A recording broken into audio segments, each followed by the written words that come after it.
আজ এসেছি তোমাদের ঘরে ঘরে পৃথিবীর আদালতের পরোয়ানা নিয়ে। তোমরা কি দেবে আমার প্রশ্নের কৈফিয়ত?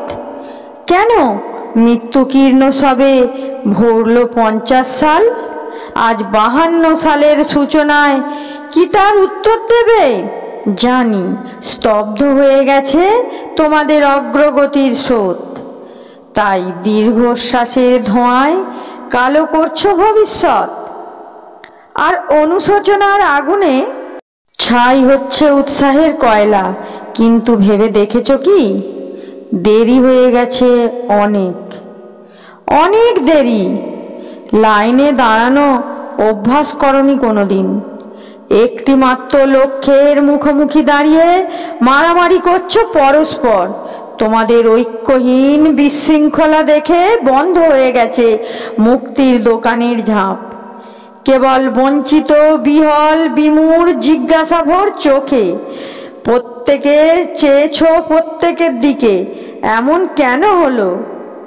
একদা দুর্ভিক্ষ এলো, ক্ষুধার মাহিন তাড়নায় পাশাপাশি ঘেঁষাঘেঁষি সবাই দাঁড়ালে এক লাইনে।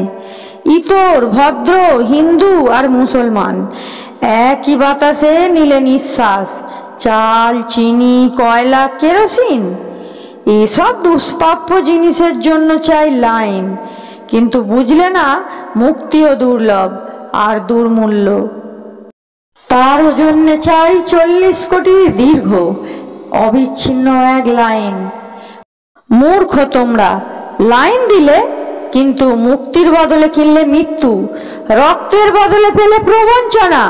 ইতিমধ্যে তোমাদের বিবদমান বিশৃঙ্খলার ভিড়ে মুক্তি উকি দিয়ে গেছে বহুবার। লাইনে দাঁড়ানো আয়ত্ত করেছে যারা, সোভিয়েত, পোল্যান্ড, ফ্রান্স, রক্তমূল্যে তারা কিনে নিয়ে গেছে তাদের মুক্তি সর্বপ্রথম এই পৃথিবীর দোকান থেকে। এখনো এই লাইনে অনেকে প্রতীক্ষমান, প্রার্থী অনেক কিন্তু পরিমিত মুক্তি। হয়তো এই বিশ্বব্যাপী লাইনের শেষে এখনো তোমাদের স্থান হতে পারে।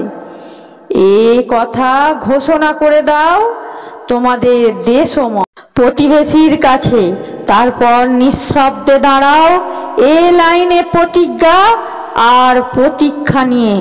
হাতের মুঠোয় তৈরি রেখে প্রত্যেকের প্রাণ। আমি ইতিহাস, আমার কথাটা একবার ভেবে দেখো, মনে রেখো দেরি হয়ে গেছে, অনেক অনেক দেরি। আর মনে করো আকাশে আছে এক ধ্রুব নক্ষত্র, নদীর ধারায় আছে গতির নির্দেশ, অরণ্যের মর্মধ্বনিতে আছে আন্দোলনের ভাষা, আর আছে পৃথিবীর চিরকালের আবর্তন। তাহলে বন্ধুরা, ভিডিওটি কেমন লাগলো? যদি ভালো লাগে অবশ্যই লাইক করবে, চ্যানেলটিকে সাবস্ক্রাইব করবে। আর আগে থেকে সাবস্ক্রাইব করা থাকলে অনেক ধন্যবাদ। ততক্ষণ তোমরা ভালো থেকো, সুস্থ থেকো, সাবধানে থেকো। দেখা হবে নেক্সট ভিডিওতে। টাটা বন্ধুরা।